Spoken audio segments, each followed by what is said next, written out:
Yo ho ho. I'm not sure if this already exists, but I'm going to be doing a reading of the Satanic Bible by Anton Szandor LaVey. I'm not sure if he actually was ever a doctor or not, but apparently he was known as the doctor.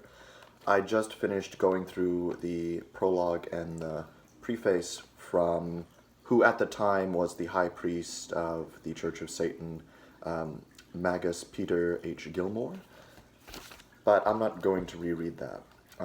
This is actually my first time going through the book. I plan to go 7 chapters at a time. That is around 1/4 of the book at a time.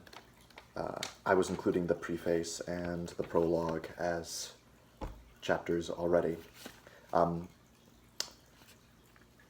I've always been attracted to the occult, but this is my first time making a really serious investigation into the ideas of Mr. or Dr. LaVey and his following. And hopefully this will be an introduction to other people. I may have a lot of agreements or disagreements, but I'm going to present it as it is, and I don't mind if anyone disagrees with me. This is the 9 Satanic Statements. 1. Satan represents indulgence instead of abstinence. 2. Satan represents vital existence instead of spiritual pipe dreams. 3. Satan represents undefiled wisdom instead of hypocritical self-deceit. 4. Satan represents kindness to those who deserve it instead of love wasted on ingrates. 5. Satan represents vengeance instead of turning the other cheek. 6. Satan represents responsibility to the responsible instead of concern for psychic vampires. 7. Satan represents man as just another animal, sometimes better, more often worse than those that walk on all fours, who, because of his defined spiritual and intellectual development, has become the most vicious animal of all. 8. Satan represents all of the so-called sins, as they all lead to physical, mental, and emotional gratification. 9. Satan has been the best friend of the church ever, as he has kept it in business all these years. Screwed up that last one. Satan has been the best friend of the church. The best friend the church has ever had. There we go. Already I'm seeing a problem here. I do agree that there are people who are, for lack of a better term, in my case, believe literally psychic vampires. I mean, we all exist on a psychic level in some way or another, and we all require psychic sustenance. But there are people who are tragically underfed and who are a drain. And same things for ingrates who don't accept your love or aren't grateful for it, I guess is the literal, and all the rest. And that man's intelligence is as much a corrupting influence as it is allowing us to get ahead. Spiders, beautiful animals, yes, they're vicious murderers, but there's no ill intent in it. It's really just beautiful existence as they are. While, or I suppose a better comparison would be sharks and dolphins. If you're a friend of mine, you've heard this before. Even if sharks kill more than dolphins do, only dolphins are capable of performing bad deeds because they make they have the capabilities to make moral decisions and sometimes decide to do wrong. So far, perhaps Mr. LaVey will convince me otherwise, but those people that have gone astray, it is the responsibility of the strong to help the weak. That's what strength is for. At least that's my inclination coming into it. If you really love someone, then it doesn't matter if they're ungrateful. And if you know of true love of the world, then you know that all people are one, and there's no one person that deserves your love more than the other. Sometimes the greatest way to express your love is to leave them alone. People who are psychic vampires and ungrateful, sometimes the only way for them to bounce around and overcome their inner weakness and their mental flaws is to hit that low point and start understanding how they were wrong in a way that somebody guiding you along never can really teach you. But that's just takes an experienced eye and ear. There's nothing wrong with indulging in the world. I feel like I obviously don't think that Satan is a purely negative symbol, of course. I mean, I wouldn't even... I've dressed up as Satan before. It was a good time. I wouldn't be so interested in him if I thought it was nothing but evil, but the strength of individuality and living in this world for who you are and pursuing your own strength, as a weakling myself, I know that that comes off as grasping, but that's a beautiful thing in and of itself. And that whole thing about not throwing stones in a glass house, it's a common phrase. No. As long as you recognize that you are in a glass house and you mean to do well, there's nothing wrong as recognizing that you're doing wrong and that you're trying to do better and that you want other people to do better than you as well. The truth can come from anywhere, even from a fool who doesn't know the right thing. Hopefully I was able to make all the points that I was meaning to make there. Like I said, I'm weak in more ways than one, and I hope to change that. Everything is muscular growth, moving forward, or being destroyed. And if you're destroyed in the pursuit of strength, well then you never could make it in the first place. It's still worth it to try. This book is divided into 4 parts: fire, air, earth, and water.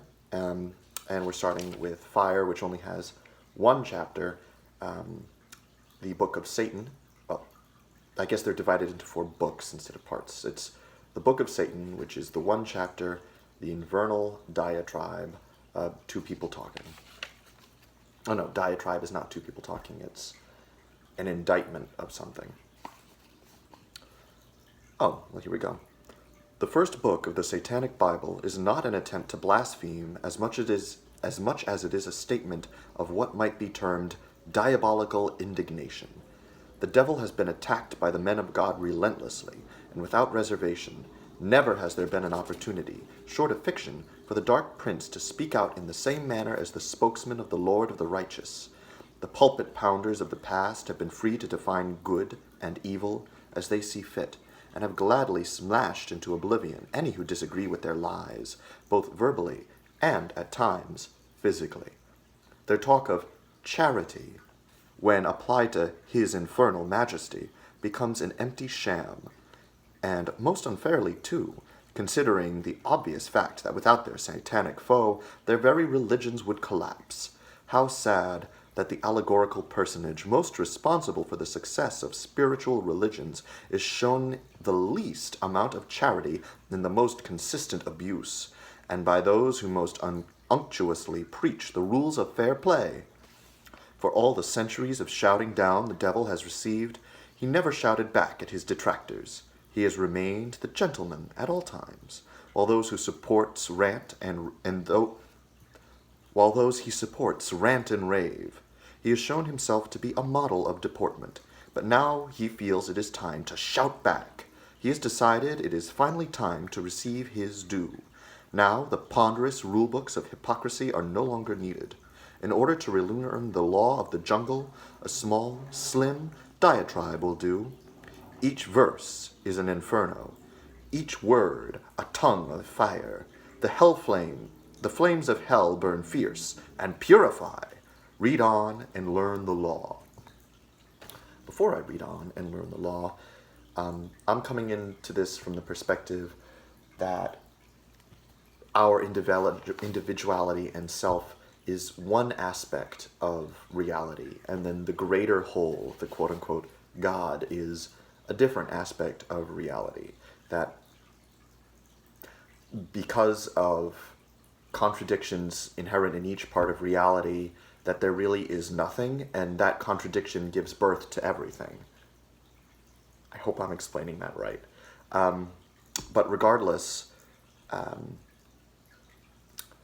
the devil always trying to win, as the idea of becoming, and then become at the other end. Once you have become, there is no more becoming. You must unbecome.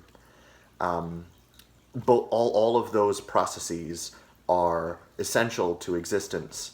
And the sad truth is, if you want to be the becoming, then you can never fully become. Hence, there's always a fight, but there's never a winner. Well, at least Satan can never be the winner.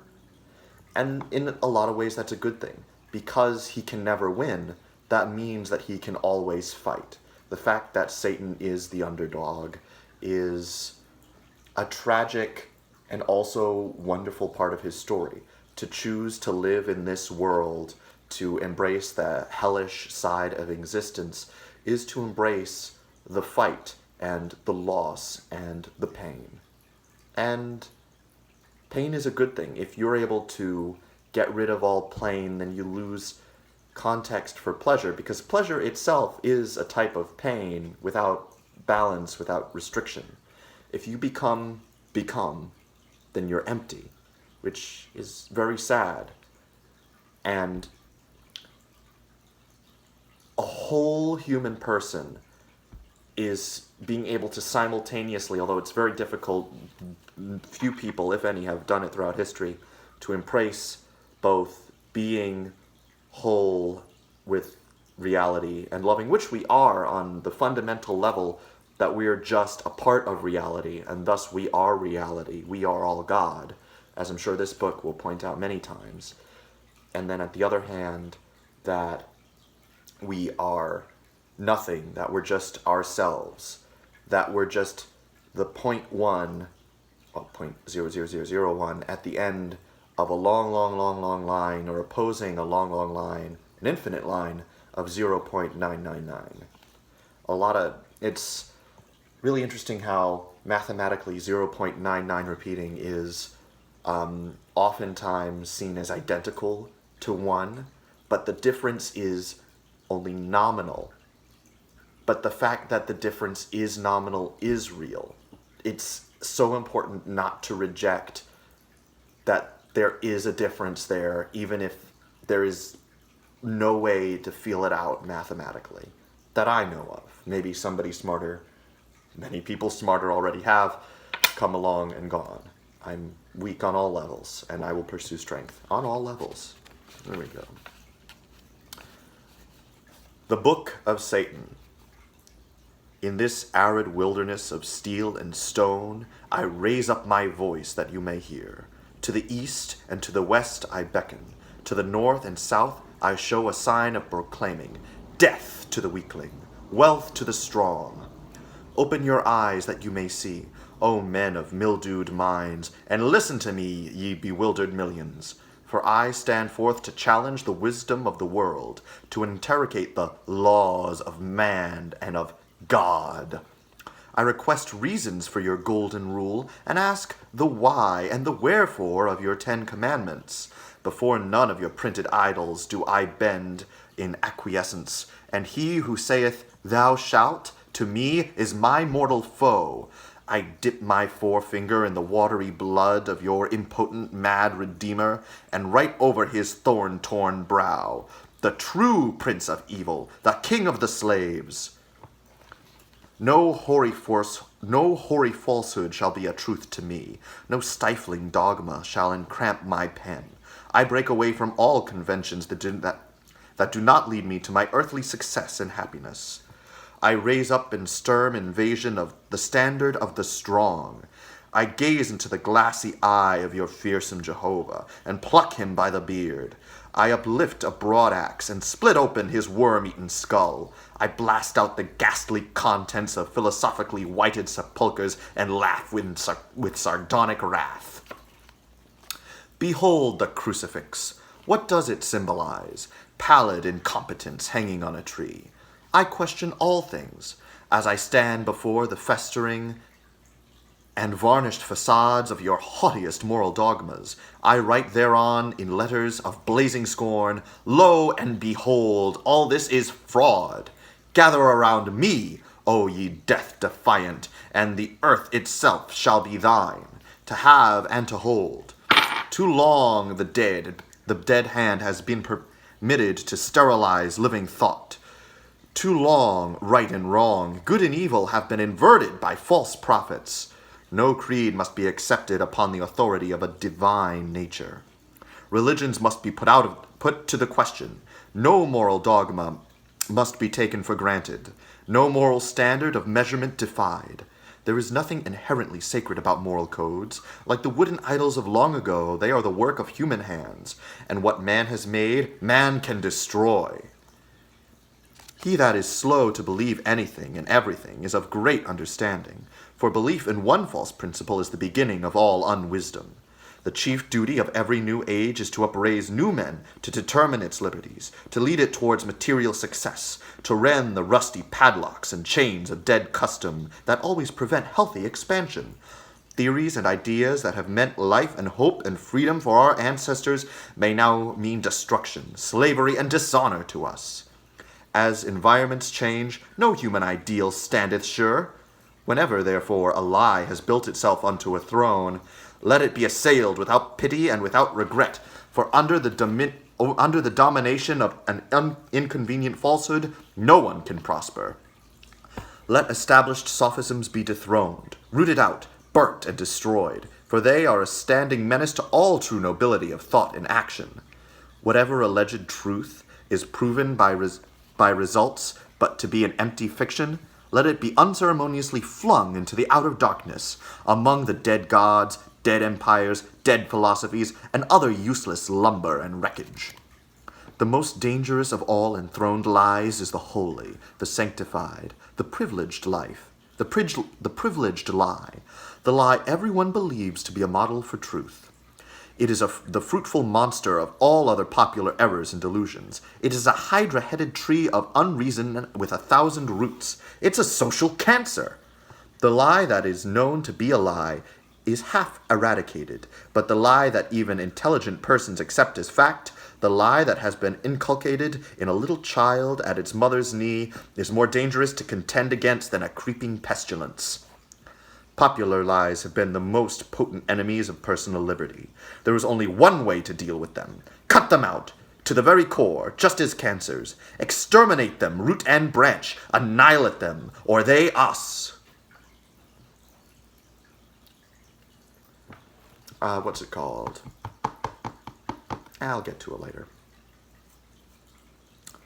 Love one another, it has been said, is the supreme law. But what power made it so? Upon what rational authority does the gospel of love rest? Why should I not hate mine enemies? If I love them, does that not place me at their mercy? Is it natural for enemies to do good unto each other? And what is good? Can the torn and bloody victim love the blood-splashed jaws that rend limb from limb? Can not the torn and bloody victim love the blood-splashed jaws that rend limb? Are we not all predatory animals by instinct? If humans ceased wholly from preying upon each other, could they continue to exist? Is not lust and carnal desire a more truthful term to describe love when applied to the continuance of the race? Is not the love of fawning scriptures simply a euphemism for sexual activity? Or was the great teacher a glorifier of eunuchs? Love your enemies and do good to them that hate and use you. Is this not the despicable philosophy of the spaniel that rolls upon its back when kicked? Hate your enemies with a whole heart. And if a man smite you upon one cheek, smash him on the other. Smite him, hip and thigh, for self-preservation is the highest law. He who turns the other cheek is a cowardly dog. Give him blow for blow, scorn for scorn, doom for doom, with the compound interest liberally added thereunto.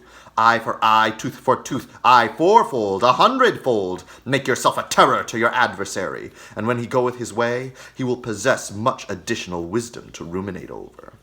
Thus you shall make yourself respected in all walks of life, and your spirit, your immortal spirit, shall live, not in an intangible paradise, but the brains and sinews of those who respect you have gained. Beating down upon someone and dominating, although this is a natural part of becoming, if you dominate with hatred in mind, then you are isolating yourself. If you dominate with hatred, then you're creating an other, because the whole thing about turning the other cheek, the whole thing about loving your enemies is because there really is no enemies, that we are all related. And I feel like it's true that the nature of reality is sexual, in at least in the way that everything veers back and forth between extremes, and this veering back and forth can be seen as a sexual recreation through contradiction, through collision. But denying that there's also love there, what he says about why is love the greatest truth? Well, when you are acting as someone else's enemy, you are loving yourself. And if you love yourself, would you not want to give yourself the strength to love all people? The one who loves the most is the strongest. Let's see here. No, when you love someone, that does not place you at their mercy. If you take responsibility for yourself, and if you pursue love and strength for yourself, then, you become their guide. By loving someone, they are at your mercy. If you pursue the strength necessary to destroy the weakness, then you can also protect the weakness. And I just want to come at this from the idea that Satan, he describes himself and his followers as the strong, but they have over and over and over and over again been dominated by these falsehoods, these lies. And in order to propagate forward, they're relying on the lie of personal autonomy, which is also a weakness. Because if you only have yourself, then the entire world's against you, and no one person can dominate the entire world unless they accept that they are the entire world, and domination of the self is victory of the self. So I don't feel like Satan has the right to talk about strong and weak as someone who's always been the loser for all of history, who is destined to be the loser, and not because they are less than, because Satan is another reflection of God, but because Satan is choosing that reality for themselves, that they are choosing that side of the delusion, they're choosing that side of the coin. This tooth for tooth, all the rest, it's weakening people as a whole, and it's true that sometimes people need to be beaten into submission to learn the truth, but when you fight somebody, it should be done with love. When you cut out the dead, when you cut out the cancer, it's because you love the person. And if they could survive with the cancer, then you could let them both be together. I mean, that's a fantasy, really. But if you do it out of hatred, then you're losing to yourself, which is a victory of yourself. But wouldn't you rather the side of you that is tempered, the side of you that is rational and in control, that recognizes both sides of the coin, don't you want that side of you to win? I guess that comes down to which side of you you think is the better half. The side of you that denies otherness, or the side of you that accepts otherness as oneness.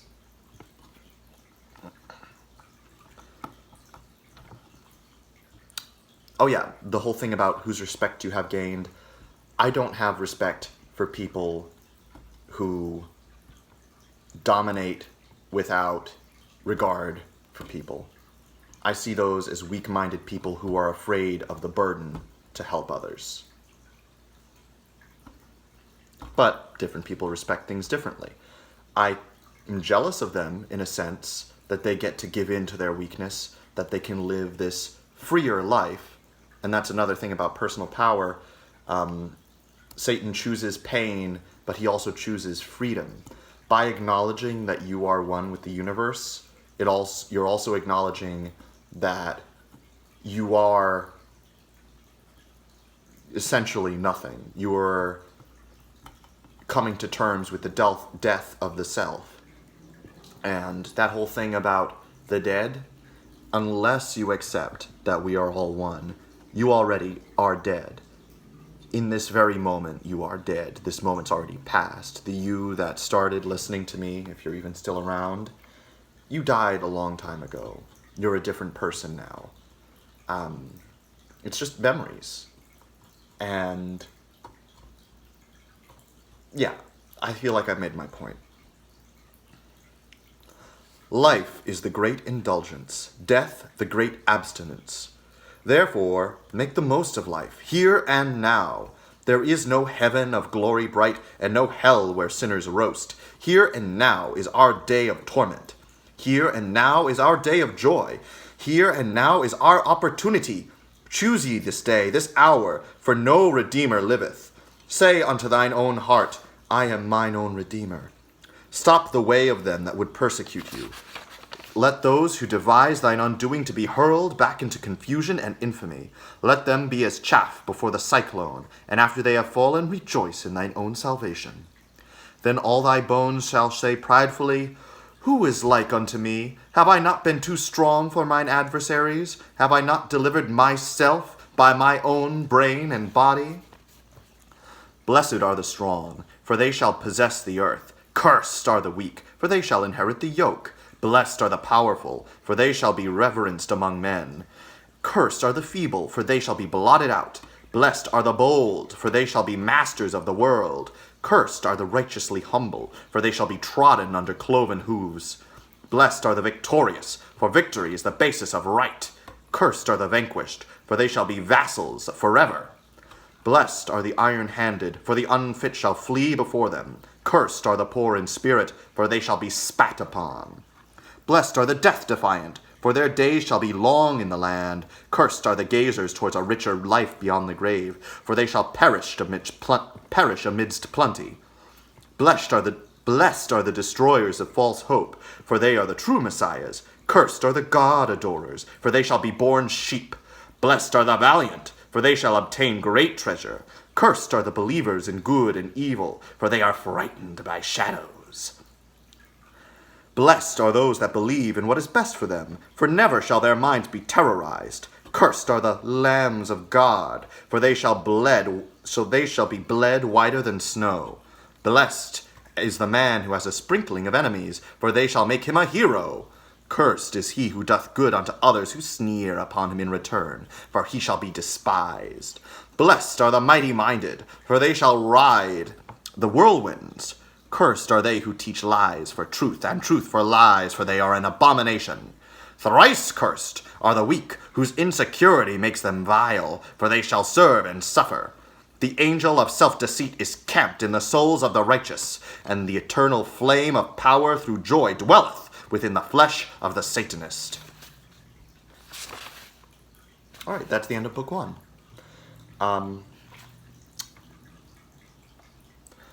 He talks a lot about consequences and moving forward, but he also himself says there is no eternal life in that sense. Hell and heaven, I think I made reference to this earlier, is right now the present moment. It's all about your state of mind, and it's true that this moment, where I said this moment, like a few moments ago, it's already dead. However, whether or not we see it and whether or not we recognize it, it's always there. And another thing about that moment, which now is a long time ago, because time is relative, even if it was less than a minute. It's also eternally going to be there. It was there. You and I know it was there, and a long time from now it might be very hard to trace, but it was there, and thus it is eternally there.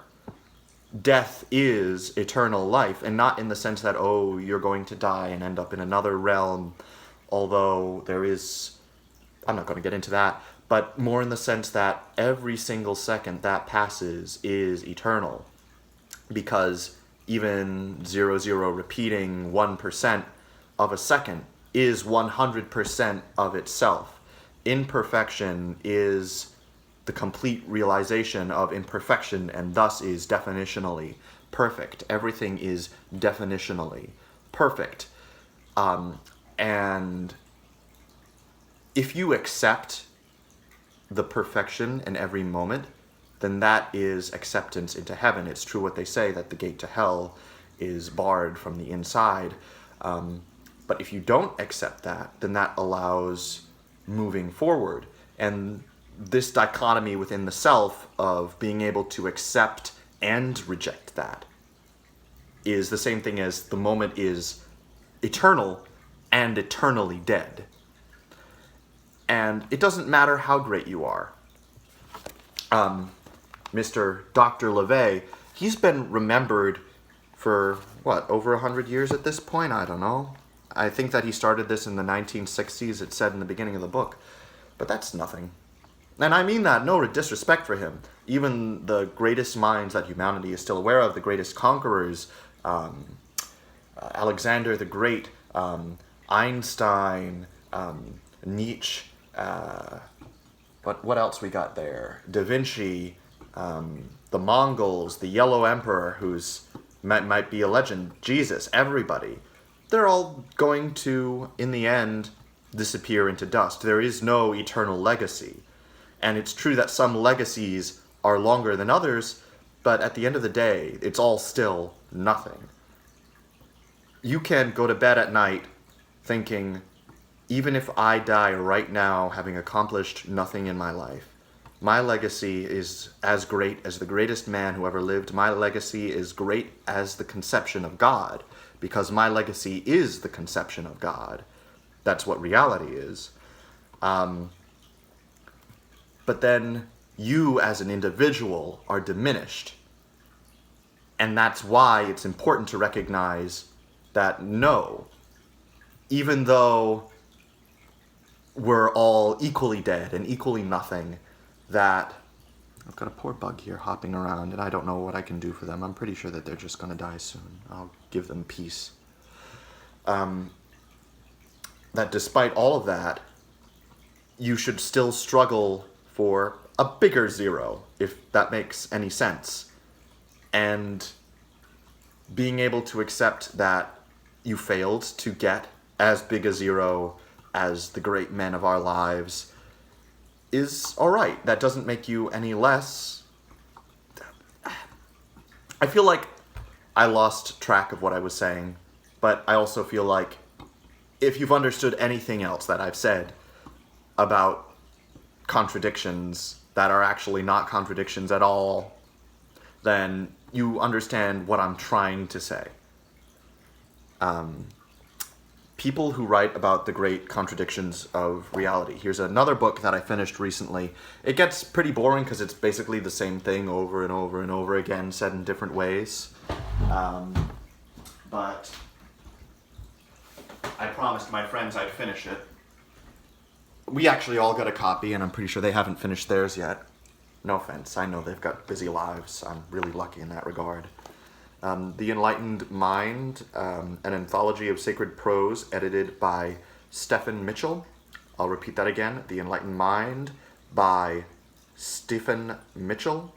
StephenMitchell.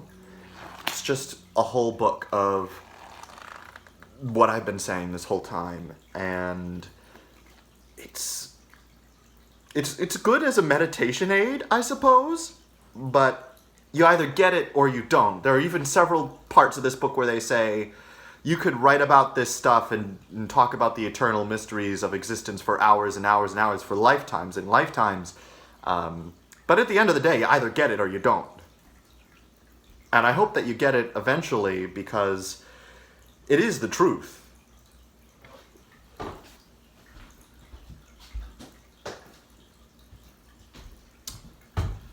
Anyway,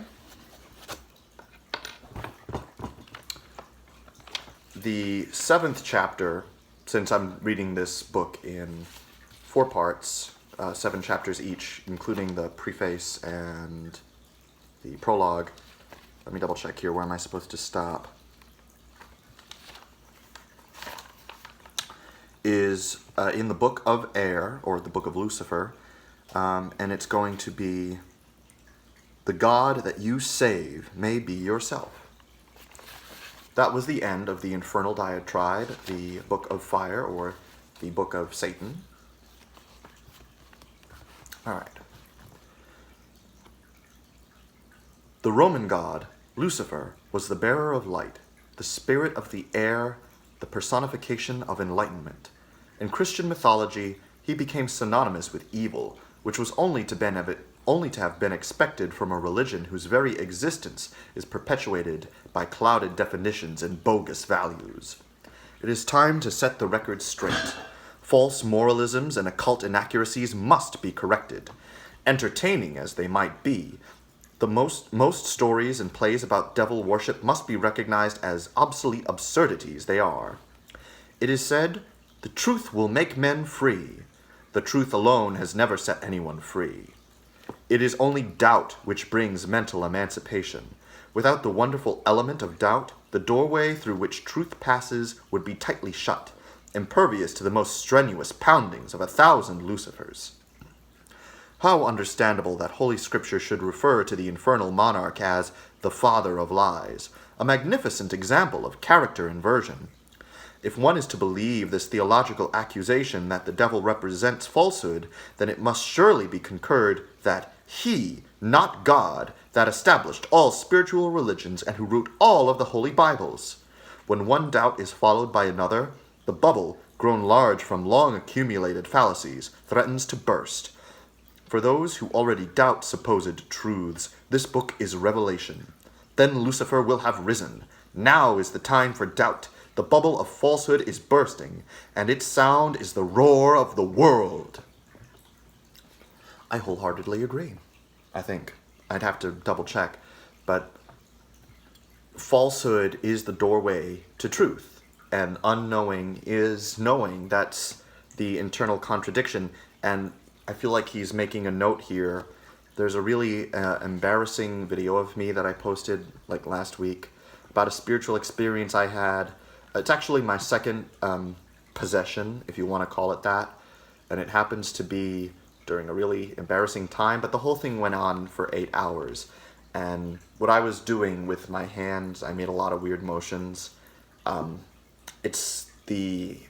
forget if I said this at the time or if they said this at the time, but it's the sacred dance.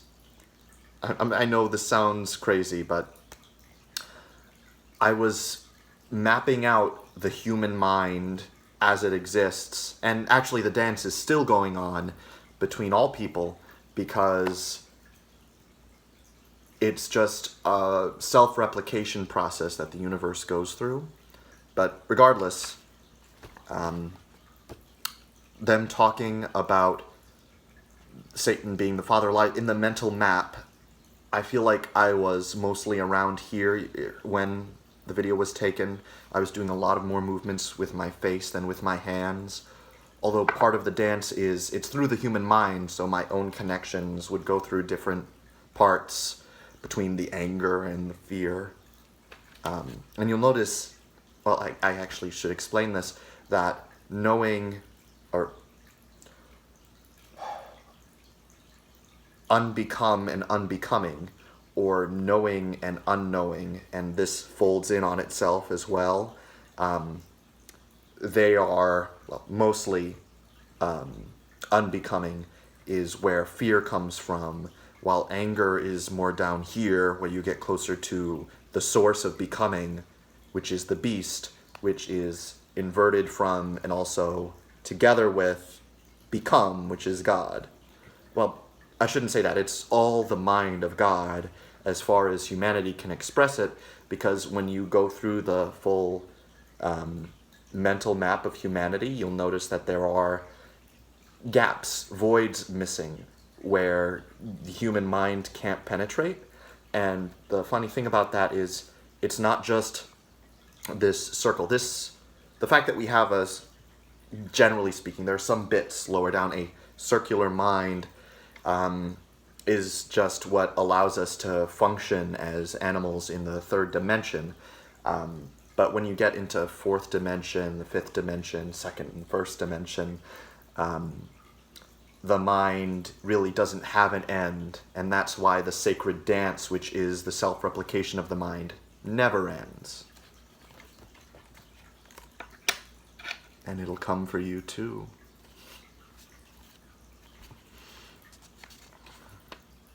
Oh yeah, and just about, if you want to learn the truth, then you must doubt that the scientific method is to question everything and to only accept the most realistic, the most provable and explicable.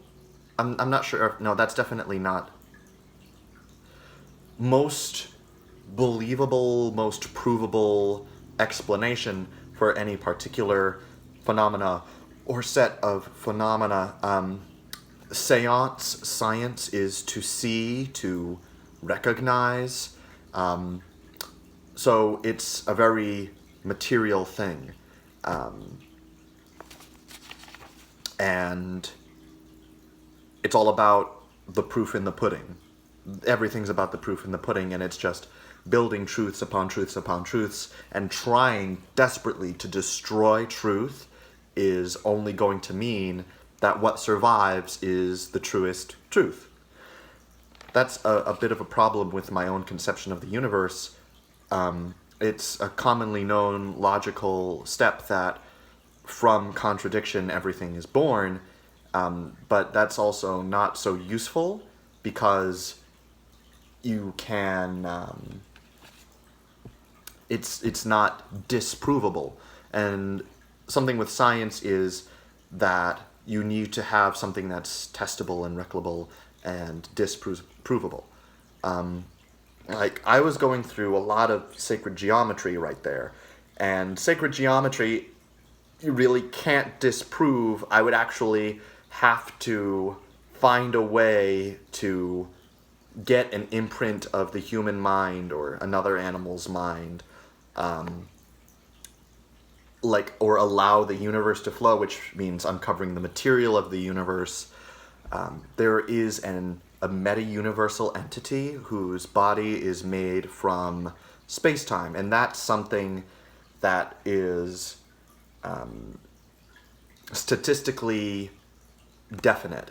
In the same way that it's statistically probable that there is alien life, the fact that space-time has always been and will always be, even if different degrees of space-time exist, and the fact that space-time is a material that bends and curves and transfers energy, means that it is 100% the case that at one point a living organism, a self-replicating organism, will be made from space-time. And since space-time is flexing the boundaries of time and space, obviously, as you would guess from the name, then it is a 100% thing that this space-time life form would be completely stable and spread everywhere. This meta-universal entity is, I feel like, the closest thing we could expect to the body of God, except to the void itself, because the void is a self-replicating pattern. It's all a self-replicating pattern. But anyway, the whole thing, all that I was just spewing out, unless I can find a way to actually test that, then everybody is completely justified in calling me one of those woo-woo brains. I forget.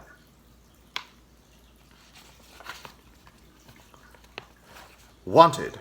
God, dead or alive.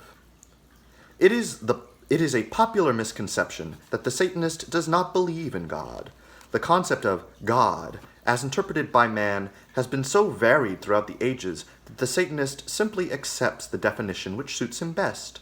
Man has always created his gods, rather than his gods creating him.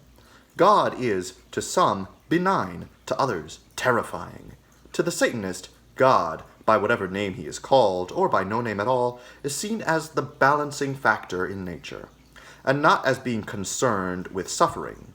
This powerful force which permeates the balances of the universe is far too impersonal to care about the happiness or misery of flesh and blood creatures on this ball of dirt on which we live. Yeah, I agree with that. They care about our protection and our realization of them and our peace. They care about our become, but they don't so much care about our becoming. Our becoming as a part of our individual selves is something that we individually have to do. And that's why there's become on one level, but then we're able to proceed even further beyond that because of becoming. Because no matter what Satan claims in the previous chapter, that bravado, that pride over others, I should say, is a weakness. And that weakness is what allows for growth in the same way that doubt is what allows for truth. Anyway, anyone who thinks of Satan as evil should consider all the men, women, children, and animals who have died because it was God's will. Certainly, a person grieving the untimely loss of a loved one would much rather have their loved one with them than in God's hands. Instead, they are unctuously consoled by their clergyman who says, "It was God's will, my dear," or "He is in God's hands now, my son." Such phrases have been a convenient way for religionists to condone or excuse the mercilessness of God. But if God is in complete control and as benign as he is supposed to be, why does he allow these things to happen?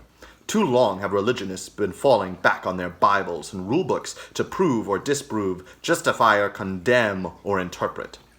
The Satanist realizes that man and the action and reaction of the universe is responsible for everything, and doesn't mislead himself into thinking that someone cares. No longer will we sit back and accept fate without doing anything about it, just because it says so in chapter such and such, psalm so and so, and that's that. The Satanist knows that praying does absolutely no good. In fact, it actually lessens the chance of success. For the devoutly religious too often sit back and complacently pray for a situation which, if they were to do something about it on their own, could be accomplished much quicker. For someone who truly believes, for someone who truly prays, every action that they take is in and of itself a prayer.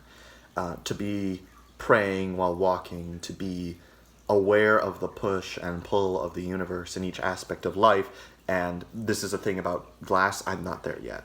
Very few people actually get there. That's something that we need to practice and grow at. But what's it called? It's the thing. God, or the meta-universal entity, does not care about your personal well-being.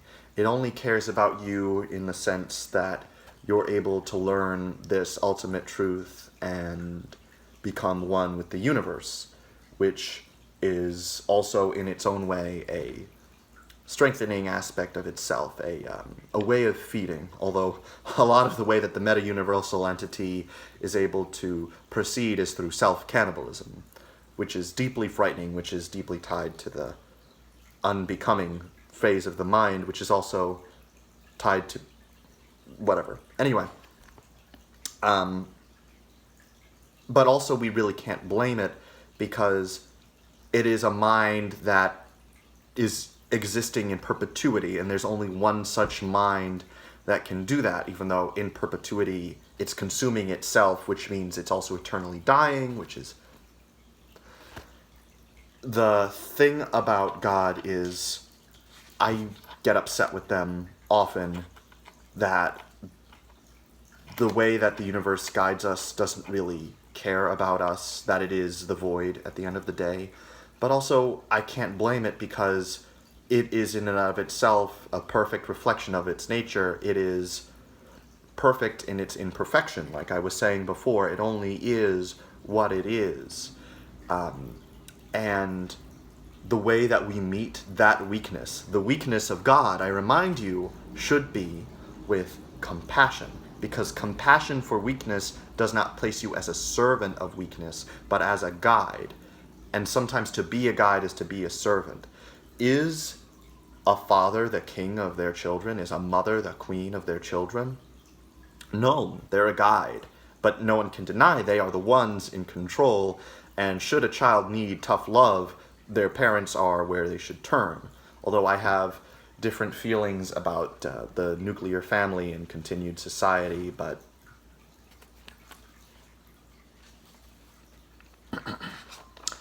the Satanist shuns such terms as hope and prayer, as they are indicative of apprehension. If we hope and pray for something to come about, we will not act in a positive way which will make it happen. The Satanist, realizing that anything he gets is of his own doing, takes command of the situation instead of praying for God to it to happen. Positive thinking and positive action add up to results. What is positive thinking except hoping and realizing your own strength? Just as the Satanist does not pray to God for assistance, he does not pray for forgiveness for his wrongdoings. In other religions, when one commits a wrong, he either prays to God for forgiveness or confesses to an intermediary and asks him to pray for God to forgive his sins. The Satanist knows that if praying does no good, confessing to another human being like himself accomplishes even less and is furthermore degrading. When a Satanist commits a wrong, he realizes that it is natural to make a mistake. And if he is truly sorry about what he has done, he will learn from it and take care not to do the same thing again. If he is not honestly sorry about what he has done, and he knows he will do the same thing over and over, he has no business confessing and asking for forgiveness in the first place. But this is exactly what happens. People confess their sins so that they can clear their consciences and be free to go out and sin again, usually the same sin. I agree with all that entirely. There are as many different interpretations of God in the usual sense of the word as there are types of people. The images run from a belief in a God who is some vague sort of universal cosmic mind to an anthropomorphic deity with a long white beard and sandals who keeps track of every action and individual. Even within the confines of a given religion, the personal interpretations of God differ greatly. Some religions actually go so far as to label anyone who belongs to a religious sect or other than their own a heretic, even though the overall doctrines and impressions of godliness are nearly the same. For example, the Catholics believe that the Protestants are doomed to hell simply because they do not belong to the Catholic Church. In the same way, many splinter groups of the Christian faith, such as the evangelical or revivalist churches, believe that the Catholics are the image that is the most physiologically akin to the individual The same way, splinter groups believe the Catholics are heathens who worship graven images. Christ is depicted in the image that is most physiologically akin to the individual worshiping him, and yet the Christian criticize heathens for the worship of graven images. And the Jews have always been given the devil's name. Even though the God in all of these religions is basically the same, each regards the way chosen by others as reprehensible, and to top it all, religionists actually pray for one another. They have scorn for their brothers of the right hand path, because their religions carry different labels, and somehow this animosity must be released. What better way than through prayer? A simperingly polite way of saying, I hate your guts, is the thinly disguised device known as praying for your enemy. Praying for one's own enemy is nothing more than bargain basement anger of a decidedly shoddy and inferior quality. If there has been so much violent discrepancy as to the proper way in which to worship God, how many different interpretations of God can there be, and who is right? All devout white lighters who are concerned with pleasing God so that they might have the pearly gates opened for them when they die. Nevertheless, if a man has not lived his life in accordance with the regulations of his faith, he can, at the last minute, call a clergyman to his deathbed for final absolution. The priest or minister will then come running on the double to make everything right with God and to see to it that his passport to the heavenly realm is in order. The Yazidis, a sect of devil worshippers, take a different viewpoint. They believe God is all-powerful, but also all-forgiving, and so accordingly feel that it is the devil whom they must please, as he is the one who rules their lives while here on earth. They believe so strongly that God will forgive all of their sins once they have been given the last rites that they feel no need to concern themselves with the opinion God may hold of them while they live. Which is true. God is all-forgiving, even of the worst person that you can possibly imagine, even if that person does try to take no care to please satanic, devilish entities, which are different from Satan himself. I'm not going to get into that whole woo-woo malarkey now, but that's another problem. Because every moment has many routes forward. I kind of still am a hard determinist at the moment, but this particular second had multiple paths coming to it, and it's only by probing which path we took to get to this moment that we will be routed towards one of them. But even in the moment of trying to find a path, more paths are created forward. It's this web of roots, this net of intersecting realities that will really not ever be able to be untangled by someone who's based entirely in the third dimension. I forget where I was going with this.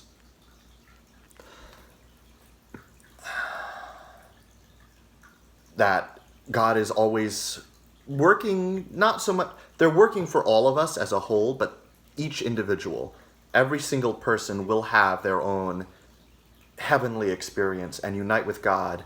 And at the end, there's never any end, at the end of each of these routes, there is a universe of enlightenment. And this whole thing, praying for your enemy is about your enemy, sure, but it's also a practice of self-love, that you can let go of that hatred and recognize that your hatred of one thing is only because of a love of something else. Love isn't the goal of the universe, but it is the glue of the universe. The answer is peace and happiness. Peace being the godly realm, happiness being the satanic realm. And the answer to both of those is love. No, that's the question. The question is peace and happiness. The answer is love. Sorry, I got that backwards.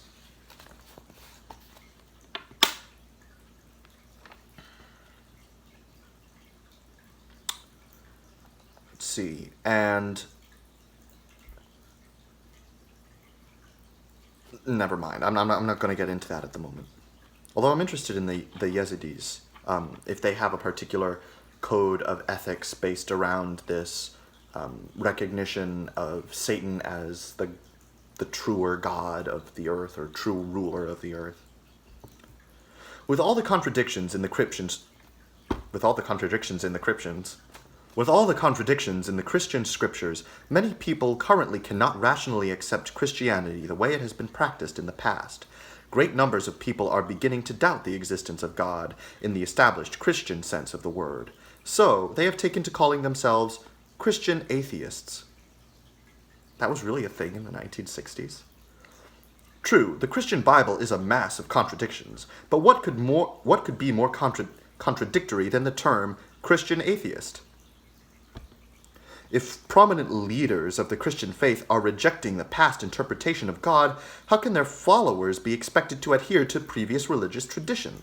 With all the debates about whether or not God is dead, if he isn't, he had better have Medicare. Bravo. Good one, Mr. LaVeyan. All right. Last chapter for this video. What was it?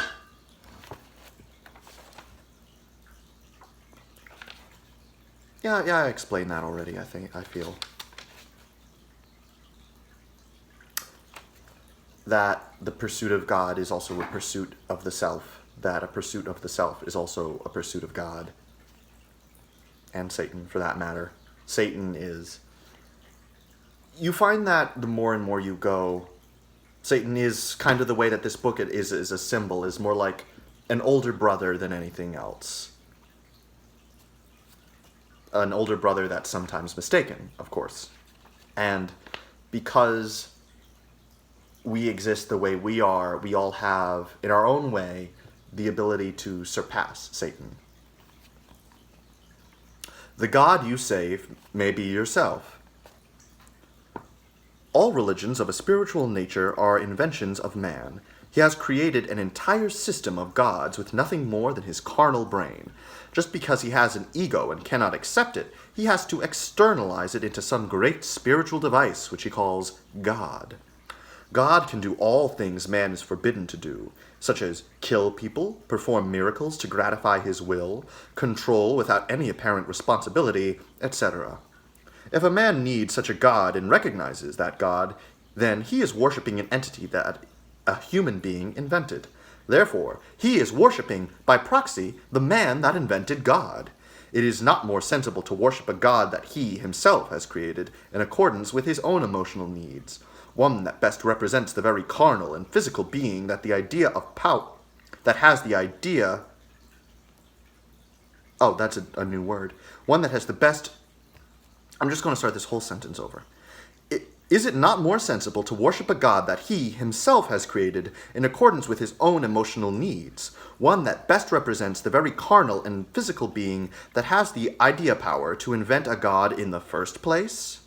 If a man insists on externalizing his true self in the form of God, then why fear his true self? In fearing God, why praise his true self in praising God? Why remain externalized from God in order to engage in ritual and religious ceremony in his name? Man needs ritual and dogma, but no law states that an externalized God is necessary in order to engage in ritual and ceremony performed in a God's name. Could it be that when he closes the gap between himself and his God, he sees the demon of pride creeping forth, that very embodiment of Lucifer appearing in his midst? He no longer can view himself in two parts, the carnal and the spiritual, but sees them merge as one, and then, to his abysmal horror, discovers that they are only the carnal, and always were. He then either hates himself to death, day by day, or rejoices that he is what he is. If he hates himself, he searches out new and more complex spiritual paths of enlightenment, and hopes that he may split himself up again in his quest for stronger and more externalized gods to scourge his poor, miserable shell.